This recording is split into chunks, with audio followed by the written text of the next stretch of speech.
चाचा और भतीजा के बीच जंग छिड़ी हुई है। आरजेडी और कांग्रेस दोनों गठबंधन, आरजेडी और कांग्रेस के तरफ से चुनाव लड़ रहे थे। शिव चंद्र मोदी लहर आया था। मोदी के लहर में आरजेडी अलग चुनाव लड़ रहे थे, जेडीयू अलग चुनाव लड़ रहे थे। दिवंगत रामविलास पासवान जी हाजीपुर लोकसभा क्षेत्र को अपनी मां का दर्जा दिए थे। 14 में भी रामविलास पासवान ही चुनाव जीते थे। 42 साल तक हाजीपुर का प्रतिनिधित्व किया है। रामविलास पासवान मौसम विभाग नेता है। 5 से 6 लाख यादवों की संख्या है हाजीपुर लोकसभा। नमस्कार, मैं हूं वीरेंद्र कुमार। आप देख रहे हैं नई सोच न्यूज। 2024 में लोकसभा का चुनाव है। अभी से ही राजनीतिक बयानबाजी काफी अत्यधिक चल रहा है।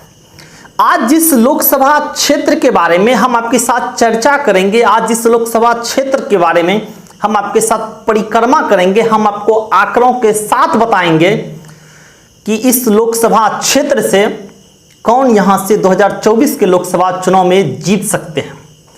वह लोकसभा क्षेत्र है हाजीपुर लोकसभा क्षेत्र। हाजीपुर लोकसभा क्षेत्र कहा जाए तो अपने आप में पूरे बिहार में काफी हॉट सीट बना हुआ है, क्योंकि हाजीपुर लोकसभा क्षेत्र में चाचा और भतीजा के बीच जंग छिड़ी हुई है। अर्थात हम कह सकते हैं कि हाजीपुर लोकसभा सीट चाचा पशुपति पारस, भतीजा चिराग पासवान के बीच चुनाव लड़ने को लेकर आपस में दोनों के बीच जो है जंग छिड़ा हुआ है। क्या होगा 2024 के लोकसभा चुनाव में, खास करके हाजीपुर लोकसभा क्षेत्र से हम आपको आंकड़ों के तहत बताएंगे कि क्या हो सकता है 2024 के लोकसभा चुनाव में। हाजीपुर लोकसभा क्षेत्र से 2019 में जब चुनाव हुआ था लोकसभा का, तो एलजेपी के टिकट पर रामविलास पासवान के भाई पशुपति पारस यहां से चुनाव जीते थे।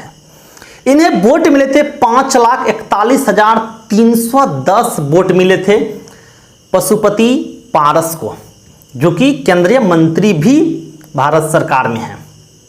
दूसरे नंबर पर रहते आरजेडी और कांग्रेस दोनों गठबंधन थे। आरजेडी और कांग्रेस के तरफ से चुनाव लड़ रहे थे शिव चंद्र राम, जिन्हें वोट मिले थे 3,35,861 वोट मिले थे आरजेडी के मेंबर को। तीसरे नंबर पर रहते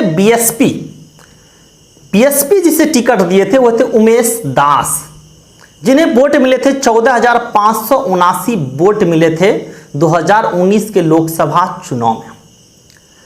हम आपको 2014 का भी लोकसभा का परिक्रमा करवाएंगे कि 2014 के लोकसभा में क्या हुआ था हाजीपुर सीट से, क्योंकि अभी का राजनीतिक अगर समझेंगे तो कुछ और है।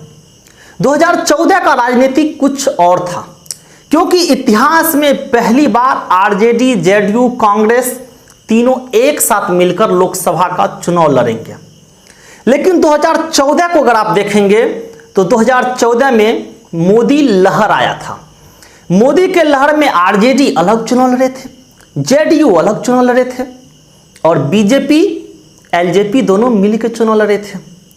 तो क्या कह रहा है 2014 का समीकरण? इसलिए हम क्योंकि खास कह रहे हैं क्योंकि 2014 में बहुत कुछ हुआ था, क्योंकि सभी पार्टी अकेले अकेले जब चुनाव लड़े थे। 2014 में हाजीपुर सीट से चुनाव लड़े थे रामविलास पासवान, जिन्हें वोट मिले थे 4,55,652 वोट मिले थे। कांग्रेस और आरजेडी के मेंबर थे संजीव प्रसाद, जिन्हें वोट मिले थे 2,30,152 वोट मिले थे। तीसरे नंबर पर थे जेडीयू के राम सुंदर दास, जिन्हें वोट मिले थे 95,790 वोट मिले थे। यहां से एलजेपी के अध्यक्ष दिवंगत रामविलास पासवान जी 2,25,500 वोट से चुनाव जीत गए थे। हम इसलिए कह रहे हैं कि हाजीपुर लोकसभा सीट काफी हॉट सीट बना है, क्योंकि दिवंगत रामविलास पासवान जी हाजीपुर लोकसभा क्षेत्र को अपनी मां का दर्जा दिए थे। रामविलास पासवान कहा करते थे कि हाजीपुर हमारी कर्म भूमि है।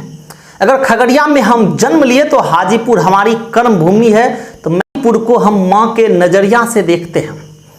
रामविलास पासवान पहली बार 1977 में हाजीपुर लोकसभा से चुनाव लड़े थे और जीते भी। दूसरी बार 1980 में चुनाव लड़े और जीते भी।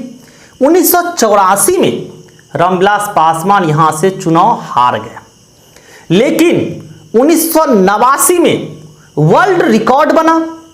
5,04,000 वोटों से रामविलास पासवान यहां से चुनाव जीते थे और पूरे वर्ल्ड में विश्व रिकॉर्ड बनाए थे। 2014 में भी रामविलास पासवान ही चुनाव जीते थे, रामसुंदर दास को हराए थे। रामविलास पासवान के अगर राजनीतिक कैरियर देखेंगे तो सबसे ज्यादा उन्होंने हाजीपुर को ही वक्त दिया है। 42 साल तक हाजीपुर का प्रतिनिधित्व किया है। रामविलास पासवान को कहा करते थे राजनीतिक पंडित कि रामविलास पासवान मौसम विभाग नेता है। रामविलास पासवान पहले ही भांप लेते हैं कि क्या होने वाला है लोकसभा चुनाव में। जितने बार चुनाव जीते हर बार कैबिनेट मंत्री बने हैं। 42 साल के राजनीतिक कैरियर में हाजीपुर से सिर्फ और सिर्फ 2 बार ही लोकसभा चुनाव वहां से हारे थे। अगर आप हाजीपुर लोकसभा क्षेत्रों का जातीय समीकरण को देखेंगे तो आप पता कर सकते हैं कि क्या हो सकता है हाजीपुर लोकसभा क्षेत्रों में, क्योंकि जब आरजेडी कांग्रेस जेडीयू एक साथ है तो आप राजनीतिक समीकरण जातिवाद जाति समीकरण को भी नहीं भूल सकते हैं।